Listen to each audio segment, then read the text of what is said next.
Have you ever felt like you were facing an impossible challenge?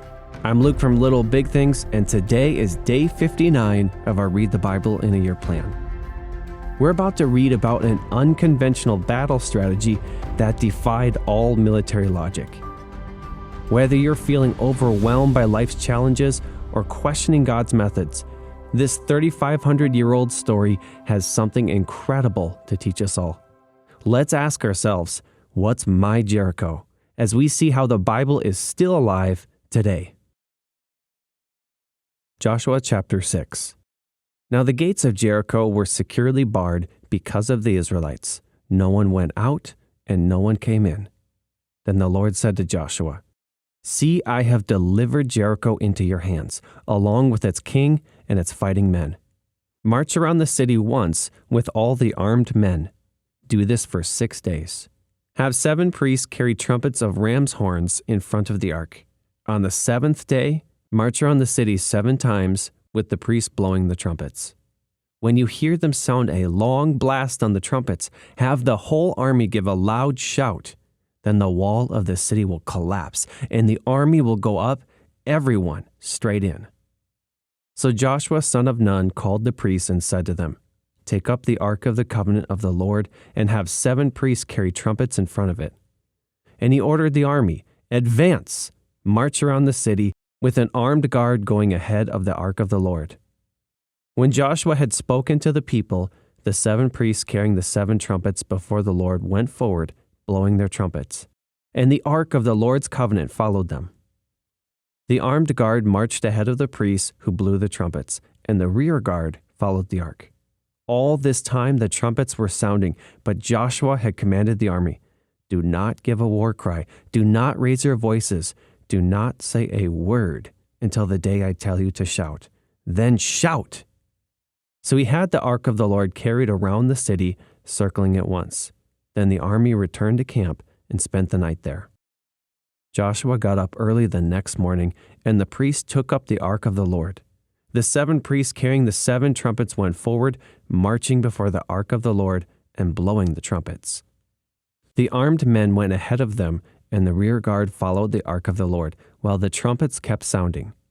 So on the 2nd day, they marched around the city once and returned to the camp. They did this for 6 days. On the 7th day, they got up at daybreak and marched around the city 7 times in the same manner, except on that day they circled the city 7 times. The 7th time around, when the priests sounded the trumpet blast, Joshua commanded the army, "Shout, for the Lord has given you the city. The city and all that was in it are to be devoted to the Lord. Only Rahab the prostitute and all who are with her in her house shall be spared, because she hid the spies we sent. But keep away from the devoted things, so that you will not bring about your own destruction by taking any of them.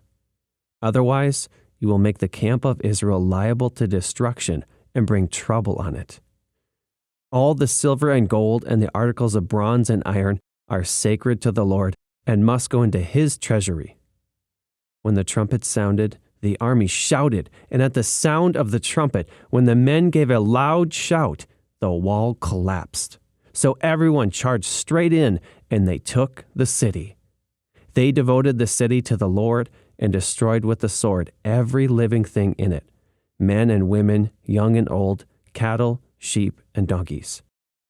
Joshua said to the 2 men who had spied out the land, "Go into the prostitute's house and bring her out and all who belong to her, in accordance with your oath to her."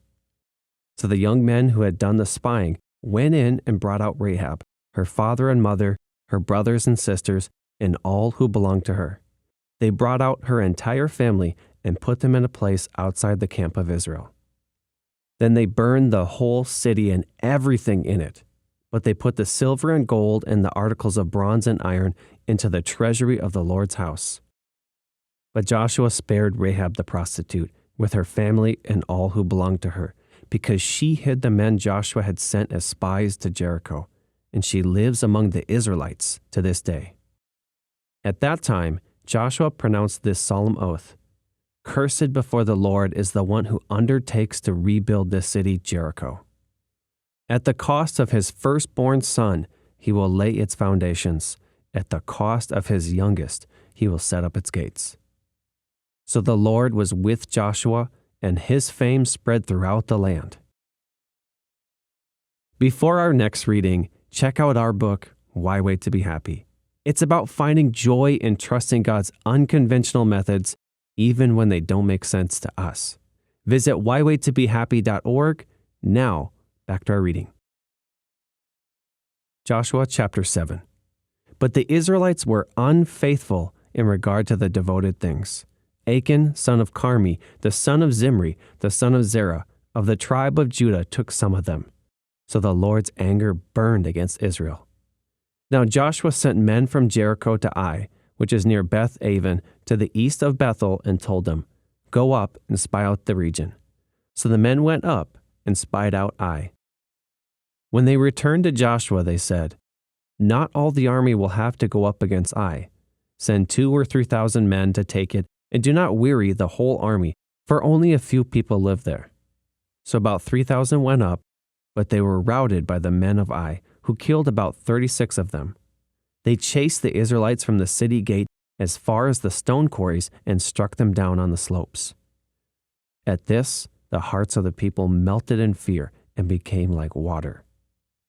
Then Joshua tore his clothes and fell face down to the ground before the ark of the Lord, remaining there till evening.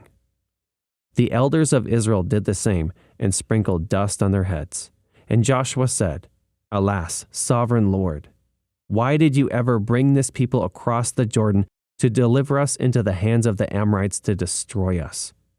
If only we had been content to stay on the other side of the Jordan. Pardon your servant, Lord. What can I say, now that Israel has been routed by its enemies? The Canaanites and the other people of the country will hear about this, and they will surround us and wipe out our name from the earth. What then will you do for your own great name?" The Lord said to Joshua, "Stand up. What are you doing on your face? Israel has sinned. They have violated my covenant, which I commanded them to keep. They have taken some of the devoted things. They have stolen. They have lied. They have put them with their own possessions. That is why the Israelites cannot stand against their enemies. They turn their backs and run because they have been made liable to destruction. I will not be with you any more unless you destroy whatever among you is devoted to destruction. Go, consecrate the people. Tell them, consecrate yourselves in preparation for tomorrow. For this is what the Lord, the God of Israel, says. There are devoted things among you, Israel. You cannot stand against your enemies until you remove them. In the morning, present yourselves tribe by tribe. The tribe the Lord chooses shall come forward clan by clan. The clan the Lord chooses shall come forward family by family, and the family the Lord chooses shall come forward man by man. Whoever is caught with the devoted things shall be destroyed by fire, along with all that belongs to him. He has violated the covenant of the Lord and has done an outrageous thing in Israel." Early the next morning, Joshua had Israel come forward by tribes, and Judah was chosen. The clans of Judah came forward, and the Zerahites were chosen. He had the clan of the Zerahites come forward by families, and Zimri was chosen. Joshua had his family come forward man by man, and Achan, son of Carmi, the son of Zimri, the son of Zerah of the tribe of Judah, was chosen. Then Joshua said to Achan, "My son, give glory to the Lord, the God of Israel, and honor him. Tell me what you have done. Do not hide it from me." Achan replied, "It is true. I have sinned against the Lord, the God of Israel. This is what I have done. When I saw in the plunder a beautiful robe from Babylonia, 200 shekels of silver, and a bar of gold weighing 50 shekels, I coveted them and took them. They are hidden in the ground inside my tent, with the silver underneath." So Joshua sent messengers, and they ran to the tent, and there it was, hidden in his tent with the silver underneath. They took the things from the tent, brought them to Joshua and all the Israelites, and spread them out before the Lord. Then Joshua, together with all Israel, took Achan, son of Zerah, the silver, the robe, the gold bar, his sons and daughters, his cattle, donkeys and sheep, his tent and all that he had, to the valley of Achor. Joshua said, "Why have you brought this trouble on us? The Lord will bring trouble on you today." Then all Israel stoned him, and after they had stoned the rest, they burned them. Over Achan, they heaped up a large pile of rocks, which remains to this day. Then the Lord turned from his fierce anger. Therefore, that place has been called the Valley of Achor ever since. Joshua chapter 8. Then the Lord said to Joshua, "Do not be afraid. Do not be discouraged. Take the whole army with you and go up and attack Ai. For I have delivered into your hands the king of Ai, his people, his city, and his land. You shall do to Ai and its king as you did to Jericho and its king, except that you may carry off their plunder and livestock for yourselves. Set an ambush behind the city." So Joshua and the whole army moved out to attack Ai. He chose 30,000 of his best fighting men and sent them out at night with these orders. "Listen carefully. You are to set an ambush behind the city. Don't go very far from it. All of you be on alert. I and all those with me will advance on the city, and when the men come out against us, as they did before, we will flee from them. They will pursue us until we have lured them away from the city, for they will say, 'They are running away from us as they did before.' So when we flee from them, you are to rise up from ambush and take the city. The Lord your God will give it into your hand. When you have taken the city, set it on fire. Do what the Lord has commanded. See to it, you have my orders." Then Joshua sent them off, and they went to the place of ambush and lay in wait between Bethel and Ai to the west of Ai. But Joshua spent that night with the people. Early the next morning, Joshua mustered his army, and he and the leaders of Israel marched before them to Ai. The entire force that was with him marched up and approached the city and arrived in front of it. They set up camp north of Ai, with the valley between them and the city. Joshua had taken about 5,000 men and set them in ambush between Bethel and Ai to the west of the city. So the soldiers took up their positions with the main camp to the north of the city and the ambush to the west of it. That night, Joshua went into the valley. When the king of Ai saw this, he and all the men of the city hurried out early in the morning to meet Israel in battle at a certain place overlooking the Arabah. But he did not know that an ambush had been set against him behind the city. Joshua and all Israel let themselves be driven back before them, and they fled toward the wilderness. All the men of Ai were called to pursue them, and they pursued Joshua and were lured away from the city. Not a man remained in Ai or Bethel who did not go after Israel. They left the city open and went in pursuit of Israel. Then the Lord said to Joshua, "Hold out toward Ai the javelin that is in your hand, for into your hand I will deliver the city." So Joshua held out toward the city the javelin that was in his hand. As soon as he did this, the men in the ambush rose quickly from their position and rushed forward. They entered the city and captured it and quickly set it on fire. The men of Ai looked back and saw the smoke of the city rising up into the sky, but they had no chance to escape in any direction. The Israelites who had been fleeing toward the wilderness had turned back against their pursuers. For when Joshua and all Israel saw that the ambush had taken the city and that smoke was going up from it, they turned around and attacked the men of Ai. Those in the ambush also came out of the city against them, so they were caught in the middle, with Israelites on both sides. Israel cut them down, leaving them neither survivors nor fugitives. But they took the king of Ai alive and brought him to Joshua. When Israel had finished killing all the men of Ai in the fields and in the wilderness where they had chased them, and when every one of them had been put to the sword, all the Israelites returned to Ai and killed those who were in it. 12,000 men and women fell that day, all the people of Ai. For Joshua did not draw back the hand that held out his javelin until he had destroyed all who lived in Ai. But Israel did carry off for themselves the livestock and plunder of this city, as the Lord had instructed Joshua. So Joshua burned Ai and made it a permanent heap of ruins, a desolate place to this day. He impaled the body of the king of Ai on a pole and left it there until evening. At sunset, Joshua ordered them to take the body from the pole and throw it down at the entrance to the city gate. And they raised a large pile of rocks over it, which remains to this day. Then Joshua built on Mount Ebal an altar to the Lord, the God of Israel, as Moses the servant of the Lord had commanded the Israelites. He built it according to what is written in the book of the law of Moses, an altar of uncut stones on which no iron tool had been used.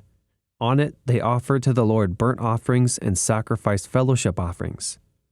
There, in the presence of the Israelites, Joshua wrote on stones a copy of the law of Moses. All the Israelites with their elders, officials, and judges were standing on both sides of the ark of the covenant of the Lord, facing the Levitical priests who carried it. Both the foreigners living among them and the native-born were there.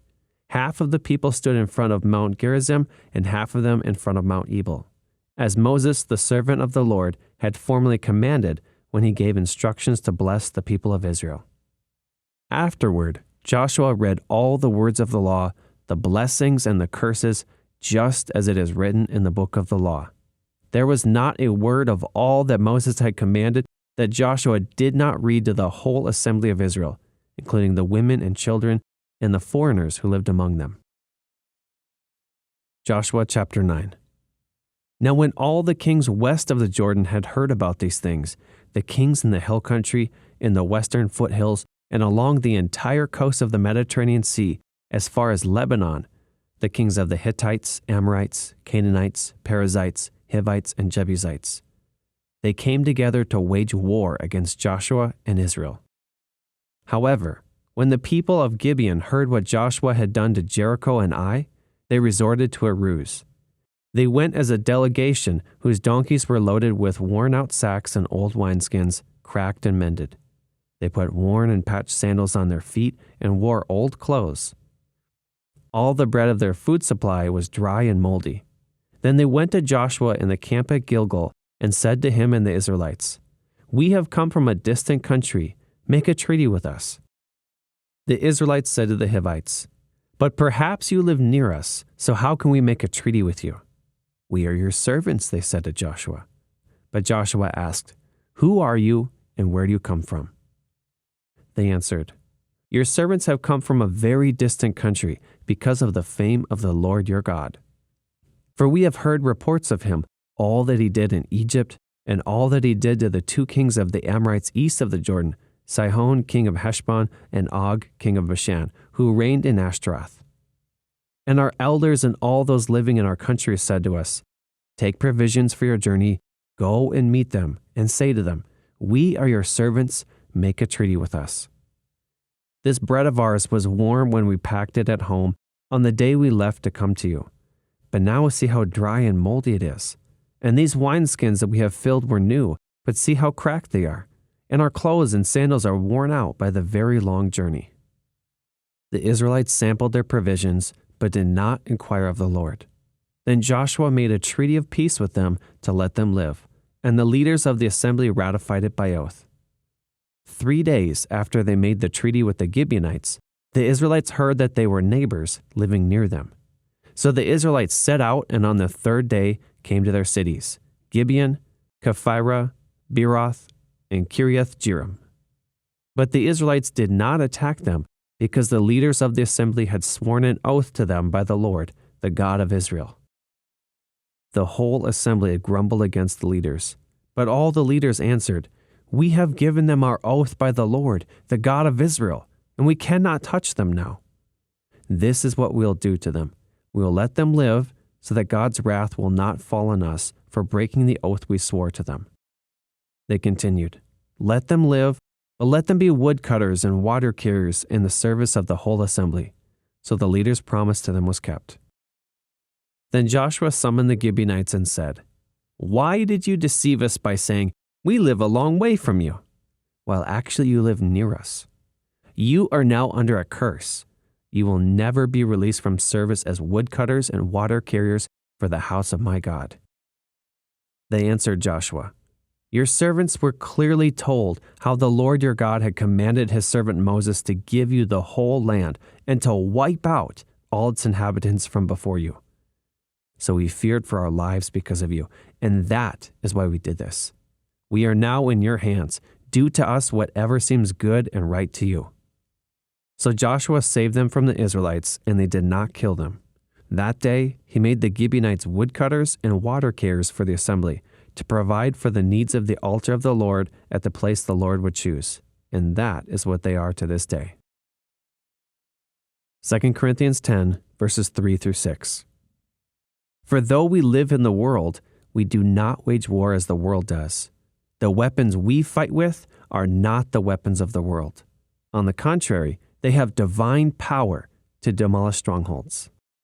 We demolish arguments and every pretension that sets itself up against the knowledge of God, and we take captive every thought to make it obedient to Christ. And we will be ready to punish every act of disobedience once your obedience is complete. Psalm 44, verses 1 through 8. We have heard it with our ears, O God. Our ancestors have told us what you did in their days, in days long ago. With your hand, you drove out the nations and planted our ancestors. You crushed the peoples and made our ancestors flourish. It was not by their sword that they won the land, nor did their arm bring them victory. It was your right hand, your arm, and the light of your face, for you loved them. You are my King and my God, who decrees victories for Jacob. Through you we push back our enemies. Through your name we trample our foes. I put no trust in my bow. My sword does not bring me victory, but you give us victory over our enemies. You put our adversaries to shame. In God we make our boast all day long, and we will praise your name forever. Imagine being told to defeat a fortified city by simply walking around it and shouting. That's exactly what we found as we read Joshua. The Israelites faced the impenetrable walls of Jericho, and God's battle plan seemed absurd. March around the city for 7 days, then shout. No battering rams, no siege engines, just obedience and faith.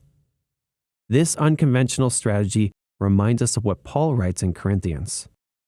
Though we live in the world, we do not wage war as the world does.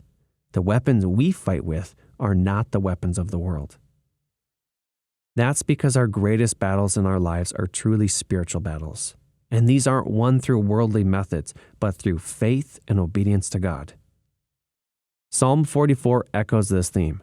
I put no trust in my bow. My sword does not bring me victory, but you give us victory over our enemies.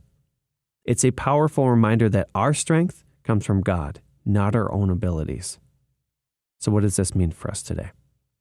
Well, first off, it challenges us to trust God's methods, even when they don't make sense to us. The walls in our lives, whether they are relational conflicts, health issues, or personal struggles, might not fall the way we expect. For example, suppose you have a difficult coworker. Well, the world might say, confront them or complain to your boss. God's method could be to respond with kindness. Like the Israelites marching silently around Jericho, consistently showing grace could soften your coworker's heart over time and even lead to a great long-term relationship.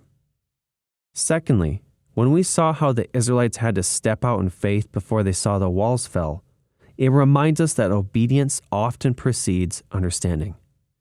And lastly, it encourages us to recognize that our real battles are spiritual. Like Paul says, we're fighting against strongholds, ways of thinking that oppose God. So today, let's take a moment to identify the walls in our lives. Write down, what huge challenges are you facing? Then ask yourself, am I trying to overcome this with my own strength, or am I trusting in God's methods? Let's obey our God and march around our Jerichos, even when it doesn't make sense. Let's trust that God's ways, though often mysterious, are always best. Let me pray for your day. God, I pray for the person who's facing insurmountable odds. They need a breakthrough. They need a miracle for the impossible. They're looking at these walls of Jericho, these problems that seem way beyond their control, and we just choose to stop and ask you what to do.